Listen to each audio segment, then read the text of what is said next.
Você já imaginou como seria um lugar onde as pessoas são recebidas, acolhidas e amadas, independente de quem são ou do que fizeram? Já imaginou um lugar onde você, seus amigos e familiares podem descobrir uma vida mais equilibrada, significativa e completa? Já imaginou um lugar onde crianças crescem e se relacionam com alegria, conscientes de serem amadas e sabendo o porquê de existirem?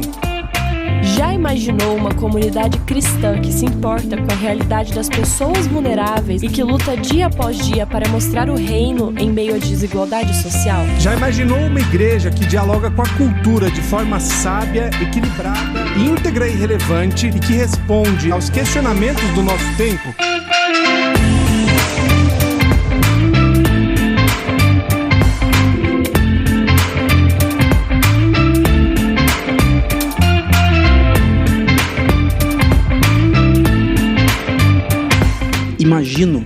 Eu imagino que você tem amigos, amigas que não gostam de ambientes comunitários cristãos. Agora imagina que você convide esse amigo, essa amiga, você dá o passo, você vai na direção dessa pessoa, o que traz um certo desgaste, um envolvimento para você, para convidar esse amigo para ir para a sua igreja, para a sua comunidade cristã. Aí seu amigo chega lá, todo perdido, todo desconcertado, um pouquinho até constrangido, porque ele está num lugar diferente, com muitas pessoas diferentes, com hábitos, comportamento diferente do dele. Ele não é cristão, ele não tem um pano de fundo de pertencimento a uma comunidade cristã no passado. E aí ele chega lá e as pessoas mal o cumprimentam porque ele é diferente, ele se veste de uma forma diferente, e ele não é tão bem recebido no primeiro momento. Aí essa pessoa chega e senta, ela chegou um pouquinho atrasada para não ser notada, aí ela senta ali e a música está rolando e ele ouve uma música, 2, 3, 4 músicas e aquele tempo de música não acaba e ele se cansa um pouquinho porque aquilo não faz muito sentido para ele, então ele se senta e quando ele se senta as pessoas olham para ele como quem diz, o que você está fazendo? Tem que ficar em pé nesse momento, nós estamos aqui. E ele... eu estou cansado, eu quero ficar sentado um pouco. Depois disso, existe um momento ali de apelo financeiro, e ele começa a ouvir a respeito de um apelo financeiro, e toda aquela ideia que ele tem sobre crente, sobre pastor, aquilo, de certa forma, aquilo tem alguma coerência, porque são 10, 15 minutos falando de dinheiro, dinheiro, dinheiro, e exploração na direção dos fiéis que estão ali naquele momento. E aí, enfim, começa a mensagem, a reflexão bíblica. E ele começa a ouvir aquele pastor falando. E ele não entende muita coisa do que aquele pastor fala. Aquele pastor usa inúmeros chavões, várias expressões, e não é explicado do que ele está falando. Aí o pastor fala assim, olha, abram lá 2 Reis 5,17. Aí, o quê? Reis? Ele nunca leu a Bíblia. Esse não cristão, ele nunca leu a Bíblia. Ele não sabe o que é Reis. 2 Reis. E aí ele fica esperando o pastor repetir ou explicar certinho onde está, e ele não sabe onde está aquele texto. E a hora que a mensagem vai indo para o final, e o culto está indo para o final, o pastor manda os visitantes ficarem em pé, que estão ali pela primeira vez. E ele morre de vergonha por estar ali, e todo mundo olhando para ele, e a hora que o culto acaba, alguém chega para ele e fala assim, você quer aceitar Jesus? Para fechar com chave de ouro. Aí essa pessoa, ela passa por uma série de constrangimentos, porque ela está num lugar completamente ofensivo para ela, no sentido de desconhecimento, um lugar novo, como qualquer um de nós quando estamos em um ambiente pela primeira vez. Para esse lugar, eu sei que eu pintei aqui o exagero do exagero do exagero em todas as situações. Obviamente que as comunidades cristãs não são assim, algumas sim, mas eu exagerei para você entender o que eu quero dizer, ok? Para essa comunidade cristã, você convidaria o seu amigo, a sua amiga, que não gosta de igreja, que não gosta, de repente, não tem o hábito, ou às vezes não é nem o ponto de não gostar, mas não tem o hábito de frequentar, você convidaria para essa comunidade cristã? Provavelmente não.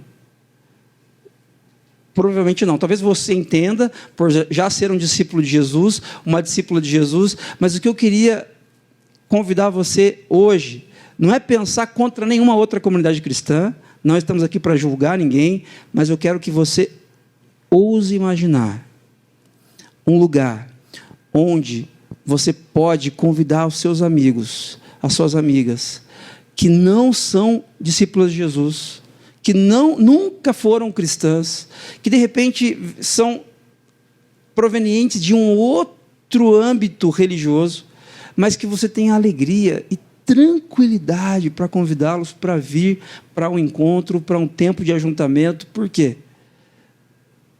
Porque esse ambiente aqui não será ofensivo para essa pessoa que não cresceu num ambiente, de repente, comunitário cristão.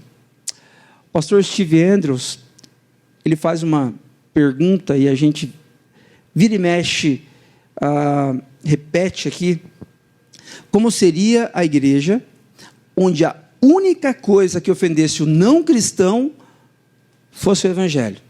Não é a música durando meia hora, não é o apelo financeiro no meio do culto, não é o pastor pregar uma coisa que eu não entendo, não é um constrangimento para o visitante que está aqui pela primeira vez. A única coisa que ofendesse o não cristão fosse o evangelho. E eu faço uma paráfrase aqui na pergunta do Steve Andrews: como seria a igreja onde a única coisa que ofendesse os seus amigos fosse o evangelho? Como seria essa igreja? Como seria esse ambiente, que de repente nós nem chamaríamos de igreja? Nem parece uma igreja. O pastor nem parece pastor. Mas é tão legal, a gente senta e conversa, e a gente se sente bem. Vocês perceberam quantas vezes aqueles relatos que não foram tratados, tá? Nós pedimos para as pessoas mandarem algo que elas entendessem que o ático representava nas suas vidas. Mas, se eu não me engano, 3 falaram sobre acolhimento, ou até mais. Mas pelo menos 3 sobre acolhimento. Imagina um ambiente onde Jesus é o centro, onde o evangelho é o centro, e você tem tranquilidade para convidar os seus amigos, porque a única coisa que vai ofendê-los é o evangelho. E o evangelho nos ofende mesmo. Ele nos chama de falhos, de pecadores, e ele aponta sempre para Jesus, porque sem ele nós estamos perdidos. Por isso, gente, que eu quero conversar com vocês hoje a respeito desse tema. Um lugar onde os seus amigos se sentem em casa. Um lugar onde os seus amigos se sentem em casa. Poxa, eu vim hoje aqui para o ático para ser abençoado. Eu quero algo para mim, não quero algo para os meus amigos. Eu vim buscar algo, Carlos. Eu preciso de uma resposta. Eu preciso que Deus fale comigo. Deus já está falando. Deus, Ele tem algo para você, e a prova de que isso é genuíno, à luz da sabedoria bíblica, é que isso reverbera diretamente, profundamente, na vida dos seus amigos e amigas. Eu quero desafiar você neste momento a ousar imaginar esse lugar onde os seus amigos se sentem em casa. Não tem a ver com estrutura, não tem a ver com uma igreja, tem que ser num lugar como um hotel, porque daí o pessoal se sente à vontade. Não, pode ser um lugar que pareça igreja, que tem uma cruz na frente, está tudo bem. Porque não tem a ver com o ambiente, com a estrutura, tem a ver com essa comunidade de pessoas, com as pessoas que se reúnem naquele lugar. E eu quero desafiar você a olhar comigo para um texto que, na primeira série de mensagens do Ático, nós falamos sobre o tema Vivo Novo. Nós estávamos falando sobre o momento, sobre a novidade e essa vida nova que Jesus nos convida. Nós já usamos esse texto uma vez. Mas é um texto extremamente importante para nos alinhar ao que Deus quer fazer em nós, para então fazer a partir de nós. E eu quero desafiar você a prestar atenção aqui comigo, no Evangelho de Lucas, no capítulo 5, no verso 27 em diante. Aqui, na Nova Versão Internacional, você pode acompanhar na sua Bíblia, na sua versão de preferência, ou no seu smartphone, você pode acessar aí. A palavra de Deus diz assim: depois disso, Jesus saiu e viu um publicano chamado Levi, sentado na coletoria, e disse-lhe: siga-me. Siga-me. Presta atenção nisso. Depois disso, o quê? Toda vez que a sabedoria bíblica traz uma expressão dessa, você não pode simplesmente seguir lendo os versículos subsequentes. Você precisa voltar um pouquinho para entender o que é depois disso. O versículo anterior, o versículo 26, fala que todos ficaram atônitos e glorificavam a Deus, e cheios de temor diziam: hoje vimos coisas extraordinárias. Se você for voltando na sua Bíblia, você vai chegar lá no batismo de Jesus. Jesus, ele é batizado, o texto diz que ele é cheio do Espírito, e que no poder do Espírito ele sai curando e transformando vidas, curando pessoas doentes, transformando pessoas com histórias completamente quebradas e destruídas pelo pecado. Depois disso, depois de muita coisa legal que Jesus fez, de muitas curas, de muitos milagres, coisas sobrenaturais que Jesus fez, depois disso, parece que Lucas está querendo dizer assim, como se não bastasse tudo que ele fez daqui para trás, curar paralítico, curar leproso, fazer coisas incríveis, como se não bastasse, olha o que ele faz agora, e aí ele conta essa história, ok? Depois disso, Jesus viu o quê? Um publicano. Quem eram os publicanos? Gente, os publicanos, eles eram os coletores de impostos no primeiro século, onde o povo de Deus aqui está sob o domínio do Império Romano. O Império Romano tinha uma prática, que era a seguinte: quando eles oprimiam o povo, em vez dos soldados ou dos coletores de impostos que fossem do próprio Império Romano, e fossem até esse povo oprimido para coletar os impostos lá, o que eles faziam? Eles tiravam alguém desse povo, que conhecia a cultura desse povo, e enviavam essa pessoa para que coletasse impostos em prol do Império Romano. Os publicanos são os coletores de impostos que foram chamados pelo Império Romano para coletar impostos em desfavor dos judeus. Ficou claro, gente? Só que eles não faziam isso de uma maneira serena e tranquila. Eles não passavam assim: olha, semana que vem, terça-feira, às 10 da manhã, eu passo na sua casa, vou bater lá, se você puder, por favor, pagar os impostos que lhe cabem em prol do Império Romano, eu vou ficar muito grato. Tudo bem, pode passar, eu vou estar lá às 10 da manhã. Não. Eles entravam, invadiam as casas, e eles iam nas despensas das casas, e se você não tivesse dinheiro, eles levariam tudo o que você tivesse para quitar aquela dívida, inclusive levar seus filhos para que trabalhassem em prol do Império Romano até que essa dívida fosse quitada. Os judeus olhavam para os publicanos com asco, com nojo. Vocês são traidores.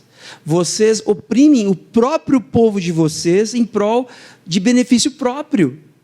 Vocês são traidores. E olha o que Lucas está contando para a gente. Depois de todos aqueles milagres que Jesus fez, agora ele sai e ele vê um traidor, uma pessoa desprezível, uma pessoa odiada pela comunidade dos judeus naquela época, um publicano chamado Levi, sentado na coletoria, e disse-lhe: siga-me. Essa expressão siga-me hoje, ela não faz tanto sentido no nosso contexto, porque se você estiver no trânsito, em algum lugar parado, comendo em algum restaurante, alguém passar para você, perto de você e disser: siga-me, você vai: estou fora, não vou seguir ninguém, estou aqui. Não faz sentido para nós, na nossa cultura. Mas nessa cultura aqui, Jesus, ele é um rabino, ele se veste como um rabino, e quando um rabino passa e chama você, você vai. Porque você quer aprender a respeito dele. É uma sociedade extremamente religiosa, que gira em torno da religião. Você ser um discípulo, um aprendiz, um aluno de um rabino, isso é status. Isso é bom. Então, quando Jesus passa para Levi, perto de Levi, e fala: siga-me, Isso faz todo sentido naquele contexto. Agora, preste atenção nisso. Essa ação de Jesus é uma ação extravagante, que gerará resultados extravagantes para além de Levi. Essa ação de Jesus é extremamente extravagante. Os discípulos que estavam com Jesus provavelmente olharam para Jesus e disseram: o que esse cara está fazendo? Será que ele não sabe que esse cara é um publicano? Será que ele não conhece a história desse povo que é traidor? Esses caras que traíram o próprio povo?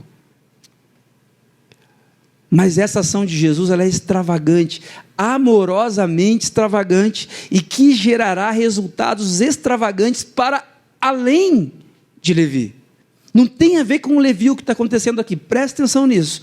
Essa história não é sobre Levi. Essa história é sobre resultados extravagantes a partir de uma ação extravagante de Jesus para além de Levi. Para além de Levi. E será que Levi seguiu Jesus com os interesses corretos? Será que Levi só foi porque ele viu Jesus vestido como um rabi, então ele vai até Jesus porque ele quer status naquela sociedade? O que acontece? Lucas conta para a gente na sequência, no versículo 28.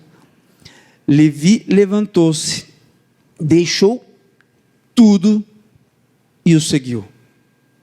E aqui eu quero destacar duas coisas com vocês. Primeiro, é que esse levantou-se e deixou tudo são duas expressões que estão no tempo verbal, no grego, chamado auristo, que aponta para o passado, para uma ação concluída. O que Lucas está querendo dizer para mim e para você, leitores, 2000 anos depois do tempo em que esse texto foi escrito? É que houve um rompimento decisivo da parte de Levi com o velho estilo de vida. Ele quer deixar isso claro aqui. Usando esse tempo verbal, Lucas quer deixar claro que ele levantou-se e deixou tudo para trás. Não foi assim, ele ficou um tanto quanto indeciso, não. Realmente ele aceitou o convite de Jesus para segui-lo. Levi aceitou esse convite. E ele não apenas se levanta, mas ele deixa tudo, ele deixa aquele velho estilo de vida.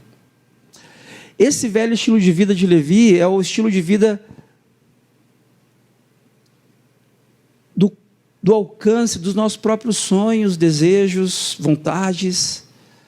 Levi trai o seu próprio povo, gente, em função primariamente do quê? O que ele está buscando? Dinheiro. Ele está buscando benefícios na sua estrutura de vida que o dinheiro poderia trazer para ele. Porque a coleta de impostos que eles faziam era tão absurda que eles tiravam altas comissões antes mesmo de repassar esse dinheiro para o Império Romano. Eles eram ricos, riquíssimos. O que está acontecendo aqui? Levi está deixando para trás um velho estilo de vida. E agora eu quero voltar para o nosso tema. Um lugar onde os seus amigos se sentem em casa. Ouse imaginar um lugar onde os seus amigos se sentem em casa. Muitas vezes, eu e você, nós, antes de termos sido encontrados por Jesus, nós estamos vivendo do nosso jeito. E aí nós sabemos e ouvimos dizer que a palavra evangelho significa boas notícias, de que agora eu sou livre, agora eu sou liberto, e agora eu posso experimentar uma nova história. E aí eu saio de um ambiente comunitário do qual eu faço parte, e eu encontro meu amigo ali no restaurante, no trabalho, na universidade, e não há um compartilhar. Não há um compartilhar daquilo que Deus está fazendo na minha vida. Não há um compartilhar com meus amigos e amigas a respeito das mudanças que o Evangelho tem desenvolvido, tem feito na minha história. Por que não há? Porque eu ainda vivo no velho estilo de vida do Levi. Uma vida para mim, para os meus interesses, em desfavor de quem seja. É a minha vontade que prevalece.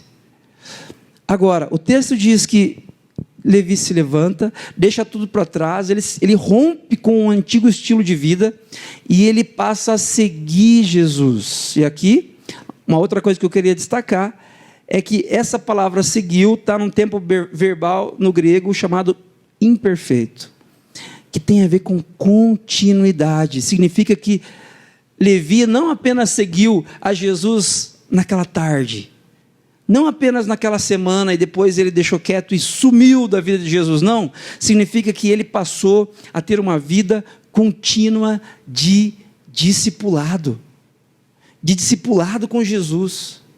Jesus atropela Levi. Imagina um atropelamento, que você sai completamente alterado, modificado. Aquela pessoa antes do atropelamento não existe mais, existe agora uma outra pessoa. É isso que acontece com Levi. Levi foi atropelado pelo maior trem da história, chamado Jesus. Jesus o encontra e o atropela, muda completamente a vida de Levi. Agora, para que Jesus fez isso, gente? Para que Jesus fez isso? Será que Levi, após esse encontro, ele começa agora a chamar os outros coletores de impostos, os outros publicanos, e dizer: olha como eu sou uma pessoa íntegra e honesta. Jesus passou e me chamou. Chamou você? Não, né? Jesus me chamou. Olha como eu sou melhor do que você. Eu fui no culto no domingo. Eu estou me envolvendo com aquela comunidade cristã. Olha como eu sou melhor do que vocês que não se envolvem, que estão só falando mal dos outros. Eu sou melhor do que vocês. Ele poderia ter feito isso, mas é interessante que quando Jesus nos encontra, Ele nos dá uma consciência a respeito de algo muito importante. De que a finalidade de você estar aqui, ela não é você. Não é você ser abençoado. Não é você ser abençoado no sentido de algo que fique retesado em você. Gente, presta atenção nisso. Mas Carlos, eu vou para a igreja, eu procuro uma comunidade cristã porque eu quero ser abençoado, eu quero ser abençoada.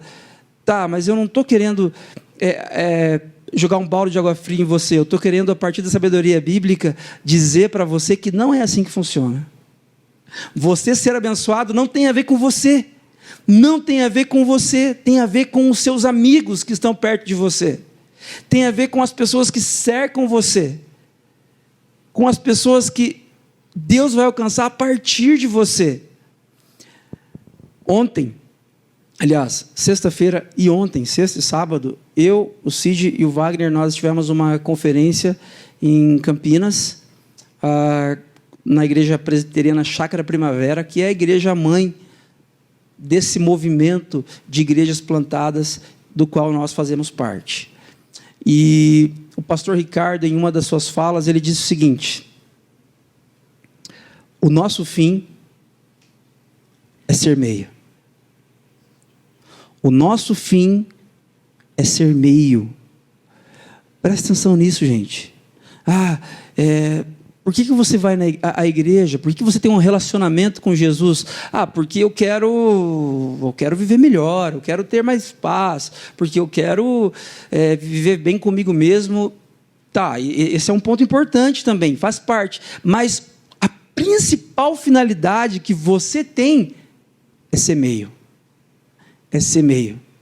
É ser meio, é ser ponte entre o Evangelho de Jesus e os seus amigos, e as suas amigas.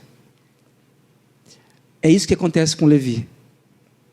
Veja aqui comigo.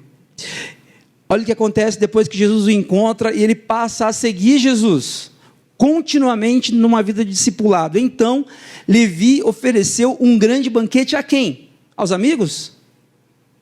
Não, a Jesus em sua casa. Levi abre sua casa e ele serve um banquete a Jesus em sua casa. Naquele tempo, isso aqui acontecia com frequência, e eles chamavam isso de um simpósio. Um simpósio onde muitas pessoas estarão presentes, você tem um convidado especial, o banquete ele foi oferecido a Jesus, e esse convidado especial vai falar, vai explanar, vai compartilhar coisas, ideias. Havia muita gente comendo com eles. Quem estava comendo com eles? Publicanos e outras pessoas. Gente, Levi era um publicano. Obviamente que Levi tinha muita amizade com publicanos, com pessoas que viviam no mesmo estilo de vida que ele vivia. Levi sabia, agora alcançado por Jesus, que seus amigos eram todos sem ele nem beira. Levi sabia que seus amigos não eram perfeitos. Levi sabia que os seus amigos eram injustos na cobrança de impostos. Levi sabia que alguns homens eram, de repente, tinham relações extraconjugais. Levi sabia que seus amigos não eram perfeitos, mas Levi chama esses amigos publicanos e outras pessoas, e os estudiosos vão dizer que essas outras pessoas possivelmente eram prostitutas. Levi chama pessoas com uma índole duvidosa para aquela sociedade da época. Por quê? Porque eram os amigos de Levi. Porque essa é a história de Levi. Fato é que uma ação extravagante de Jesus gerou resultados extravagantes para além de Levi. Amigos, amigas, Deus nos ama de uma forma incrível. O Evangelho fala de um amor obstinado de Jesus na minha e na sua direção, a ponto de dar a própria vida por nós. Morrer uma morte de cruz, com muito sofrimento, por amor, para nos reconectar ao Pai. Mas isso não tem a ver com você.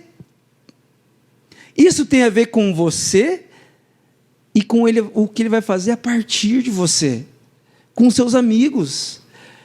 Preste atenção nisso. Jesus, Ele se conecta aos amigos, aos publicanos, a essas outras pessoas por meio de Levi. Levi é o elo. Sem Levi, Jesus não se conecta a esses outros publicanos e outras pessoas. Jesus se conecta a essas pessoas porque Levi lhes forneceu um lugar onde todos se sentissem em casa. Onde todos se sentissem em casa. Quando nós nos relacionamos com Jesus, quando Jesus nos encontra, o que esse texto quer contar para a gente? Que esse é um bom desdobramento a partir de nós sermos encontrados por Jesus. Foi encontrado por Jesus? Fui.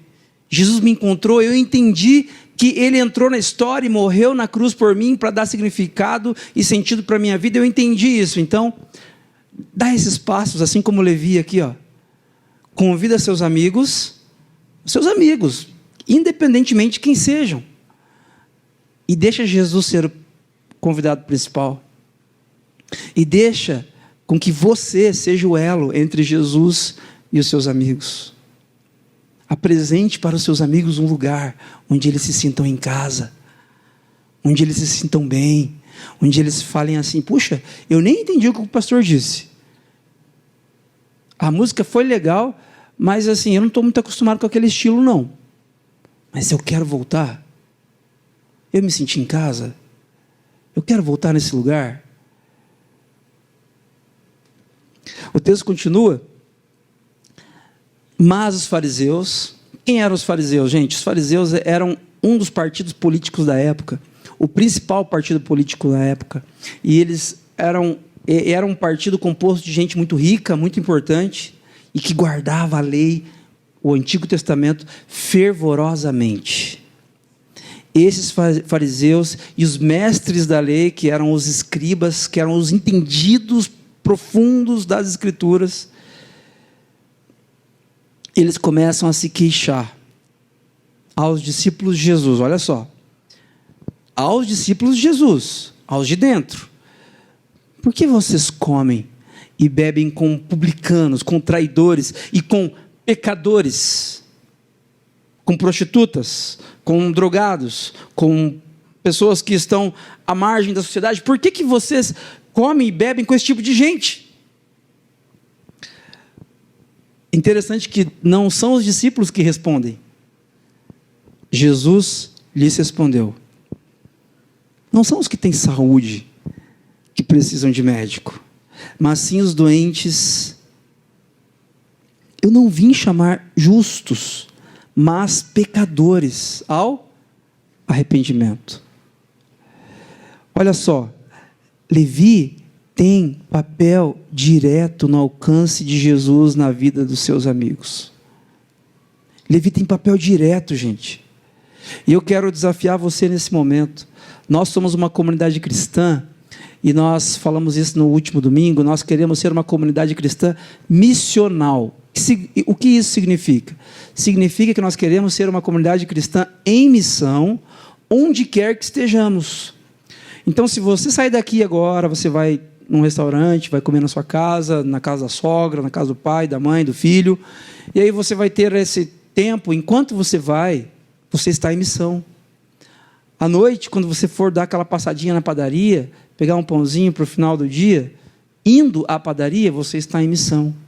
Amanhã de manhã, quando você acorda para o trabalho e vai pegar o ônibus, vai pegar o seu carro, vai pegar um Uber, você lá na empresa, com seus colegas de trabalho, você está em missão. Nós não somos uma comunidade cristã que vai ter eventos, grandes eventos, para atrair pessoas, não. Esse não é o nosso perfil. Nós queremos atrair os nossos amigos, que serão alcançados com a história a respeito daquilo que Jesus já tem feito na minha e na sua vida. Porque essa é a história de Levi. Levi é o elo entre gente podre e Jesus. Porque Levi era aquele que antes também estava podre, mas agora foi alcançado pela graça. Levi era uma pessoa inescrupulosa, um mentiroso, um egoísta, um orgulhoso, um corrupto, um homem terrível. Foi alcançado por Jesus não porque ele merecia, mas porque o amor de Jesus na direção de Levi foi grande e obstinado. Para que Levi engordasse, ficasse obeso com o amor de Jesus, não. Para que Levi entendesse que o fim dele, a finalidade dele, era ser meio. Sabe qual é a sua finalidade como discípulo de Jesus? Sabe qual é o propósito seu como discípulo de Jesus? Ser meio. Ser meio. Para que os seus amigos também conheçam a respeito, não de uma religião, não de uma denominação cristã, mas a respeito desse Jesus que nos acolhe e que nos chama para segui-lo. Desse Jesus que nos chama ao arrependimento. Eu quero desafiar você nesse momento a imaginar.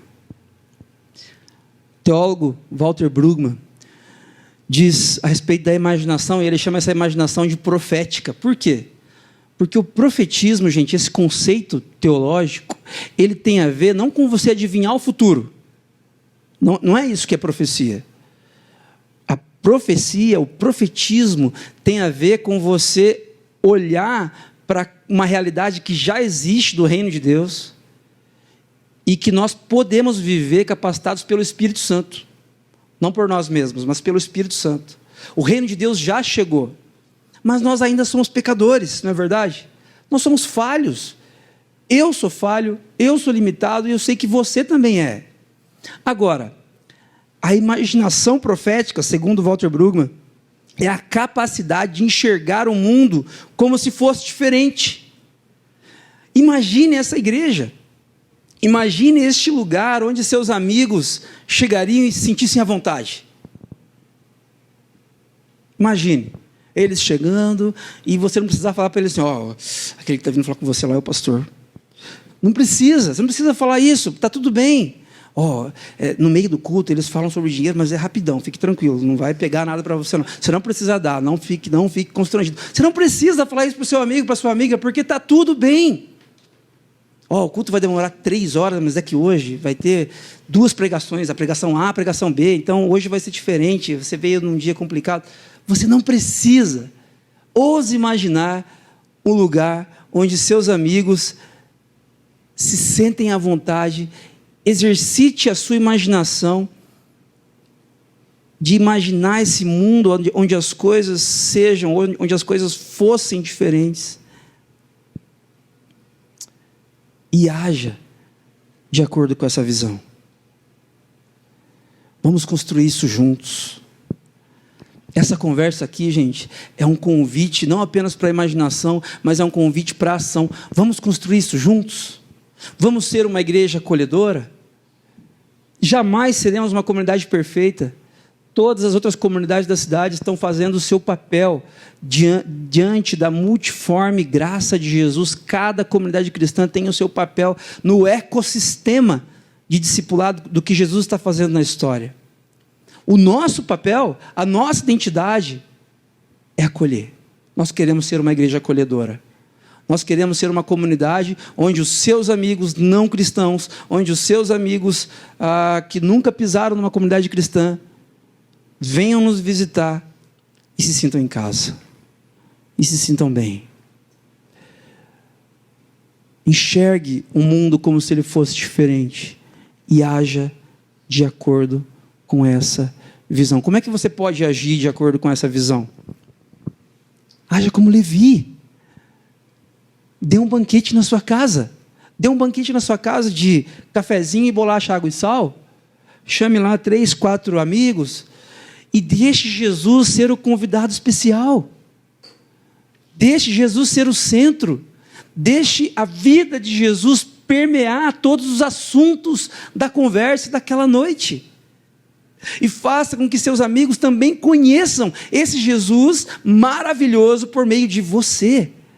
Gente, Jesus já veio, ele já entrou na história, já viveu entre nós de forma perfeita, já morreu e já ressuscitou. Jesus, ele vai voltar uma segunda vez, mas como ele voltou da primeira, como ele veio da primeira, ele não vem mais. Ele não vai aparecer de madrugada lá para o seu amigo, para a sua amiga. Não vai aparecer um anjo lá para o seu amigo, para a sua amiga, não. Essa pessoa já existe e é você. É você. Você é o Levi, que tem que convidar os seus amigos para esse lugar onde eles vão se sentir em casa. Que lugar é esse? O ático? Não, não necessariamente. O lugar onde eles se sentem em casa é na presença de Jesus. Na presença de Jesus. Pode ser aqui, pode ser em outra comunidade cristã, pode ser na sua casa, pode ser num restaurante, em qualquer lugar. Quando Jesus é o convidado especial, nós nos sentimos em casa. Nós nos sentimos em casa. Eu quero desafiar você, nessa manhã, a pensar comigo a respeito desse privilégio que nós temos de participar do que Deus está fazendo na história. Se o Evangelho tem tocado você, eu não sei em que fase você está da caminhada cristã, talvez você conheceu a Jesus há 15 dias atrás, talvez você conheceu Jesus há 15 anos, talvez você nasceu num lar evangélico, num lar cristão, e aprende sobre Jesus desde que você se conhece por gente. Eu não sei em que momento você está da sua caminhada com Jesus, mas o mais importante é, Levi, pouco tempo depois, possivelmente 1 dia, 2 dias, dias depois de ser encontrado por Jesus, ele já estava engajado na missão e participando do que Deus está fazendo na história. Tá, mas como que eu participo, Carlos? Eu tenho que cantar, eu tenho que começar a fazer as coisas, participar na igreja? Se você quiser, como voluntário, vai ser muito bem-vindo, muito bem-vinda, mas esse não é a questão. Essa não é a questão. A questão é você se deixar ser usado na vida dos seus amigos. Para que eu nasci? Às vezes eu escuto de algumas pessoas, Carlos, eu queria saber o propósito de Deus para a minha vida. Qual é o propósito de Deus para a minha vida? O propósito de Deus para a sua vida é que você seja meio. Quando você for meio, você estará realizado e realizada. Quando você for a ponte entre as boas notícias de Jesus e outras pessoas, então você estará participando daquilo que Deus está fazendo na história e a sua vida terá total propósito e razão de ser. E isso, gente, não tem a ver com mérito. Nós estamos falando aqui de Levi. Levi é um pica-fumo, um homem dificílimo, mentiroso, não tem mérito nenhum, e Jesus o chama. É a nossa história, não é verdade?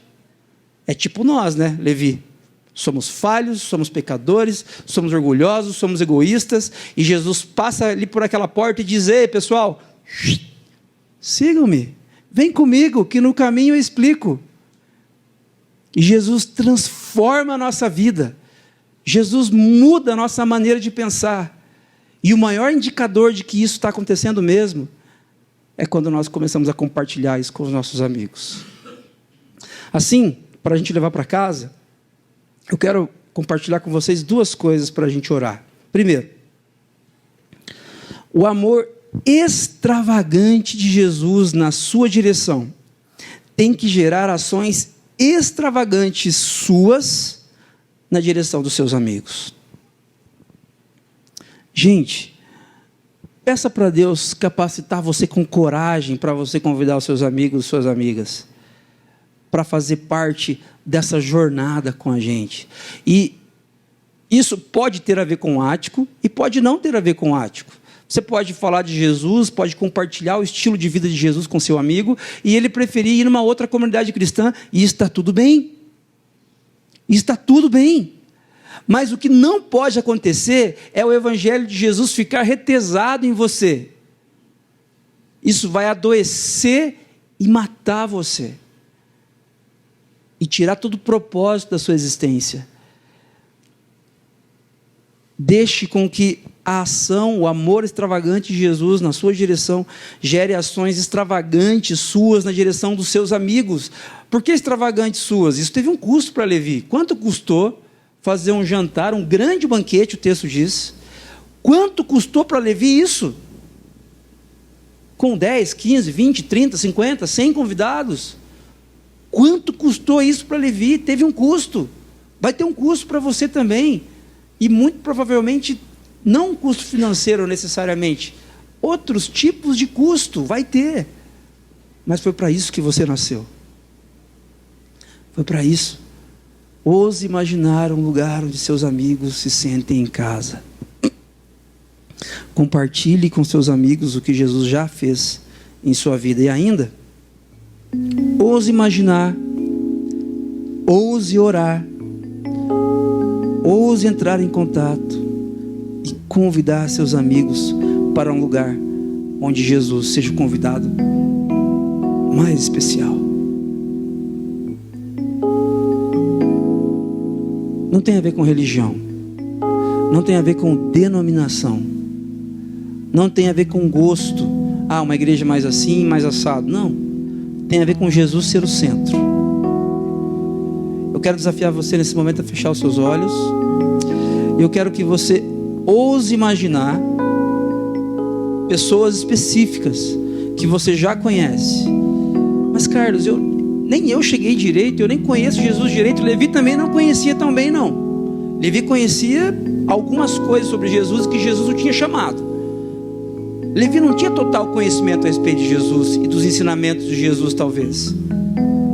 Assim como eu e você. Ouse imaginar seus amigos, pessoas reais. Dê nomes a eles aí na sua mente, nos seus pensamentos. Ouse orar por eles nesse momento. Ouse entrar em contato com eles durante essa semana. E convidá-los para um bate-papo, para um café, para um almoço, para um jantar, para um lanche, para uma caminhada, para um encontro em sua comunidade cristã. Ouse convidar o seu amigo, sua amiga para um ambiente onde Jesus seja convidado mais especial. E você encontrará sentido na sua história. E você terá no seu coração uma alegria abundante. Por quê? Porque você será o elo, você será a conexão entre Jesus, o Salvador do mundo, e os seus amigos que ainda não o conhecem. Engaje-se nisso.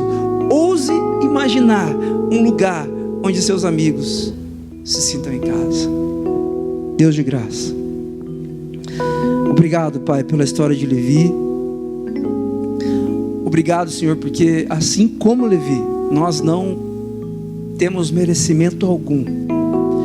Todos nós aqui reunidos nesta manhã somos falhos, somos pecadores, desajeitados, nós somos orgulhosos, egoístas, nós somos maus. Essa é a verdade, Deus. O Senhor sabe disso. Mas obrigado, porque apesar das nossas imperfeições, o Senhor nos chama amorosamente para segui-lo. Obrigado, Jesus, porque o Senhor nos chama para uma vida liberta da escravidão da nossa própria vontade. Obrigado, Jesus, porque depois que passamos a seguir ao Senhor, a vida já não tem mais a ver com a nossa própria vontade, tem a ver com as pessoas que nos cercam, porque a nossa finalidade, o nosso fim é ser meio, é ser elo, conexão. Ajuda-nos, Senhor, a entender e a viver isso. Espírito Santo, capacita-nos nesta manhã com o desejo de entrar em contato, de orar, de convidar nossos amigos para lugares, para ambientes, para conversas onde Jesus seja o centro. Faz isso, Pai. Faz isso, Deus. Faz isso em nome e por amor de Jesus. Amém.